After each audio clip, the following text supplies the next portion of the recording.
Now this is actually one of my, no, actually I forgot, it's stage 5, it's one of my favorite stages. Stage 5 I probably won't say much at all, because there's a lot of shit happening in that stage. There's a lot of shit happening in that stage, and it's pretty insane. So definitely stay for that one, because pretty much the game just throws everything in the kitchen sink at you. Now this stage has some pretty interesting mechanics where there's a lot of buildings that you can blow up, and it's like the whole game you've been blowing up buildings, right?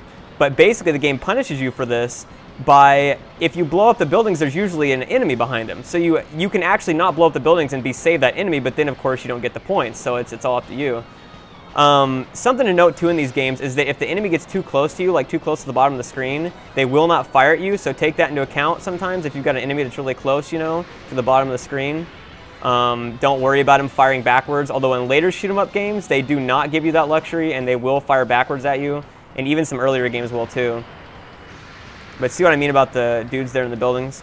And see, I'm pretty much saying fuck it to most of the bees here, because I don't even know where most of them are. I know I've already missed like 3 or 4 of them, so there's no real point trying to actually get them, you know? And something that you can do a lot in these games too is what I call the figure 8 maneuver, and I'm sure I didn't make the term up. Probably somebody else fucking has made that up somewhere.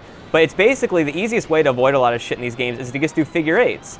Don't do literal figure 8s, but you know what I mean. Like just travel back and forth from the left to the right to the screen, clear out some dudes on the left, go back over, clear some out on the right, and it makes the enemy shoot at you in that way. And then of course you can avoid all their shots because they're all trailing you, and then you go back and you have to weave through their shots, and then that's what the whole purpose of the technique is you weave back and forth.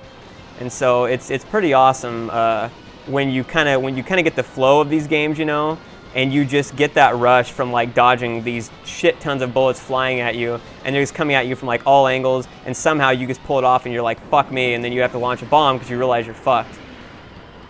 And that's not too good of a thrill. That's kind of depressing when you run right into a bullet when you could have just sat down in the corner and just not gotten hit at all. But again, you know, sucking a dick fantastic apparently.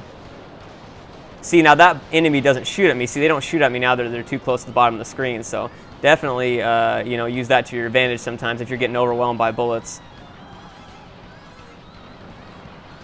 So you don't really need to fear about them shooting at you point blank if you're at the total bottom of the screen. I have maximum bombs. Now, if I remember right, yeah, see, this guy's an asshole, and I'll show you why real quick. You'll see why pretty quickly. This is the first boss that I really have trouble with when I generally play. It's not, this attack alone is kind of a pain in the ass. But it's when he does it later that it becomes a real pain in the ass. Now, this is why, like, see, those lasers are basically huge, like, yeah, it's like huge fucking ranges that those can hit at. Those will hit all the way from here. So don't even fuck with that. Now, you can actually, if you blow this guy's shit off quickly, if you blow the front of his plane off quickly, he will fuck you up pretty bad, actually. Like, he will shoot a shit ton of stuff at you, like right here. But I think I actually waited long enough on it. Now, here he starts mixing up the pattern. Now, it's not too bad to get through that if you really concentrate, but yeah, he definitely mixes up. He layers the shots.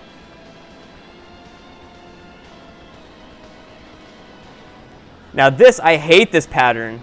I hate this because the lancing of it, like the whipping of it, makes it so that you kind of run into the bullets that are trailing behind because it's so slow.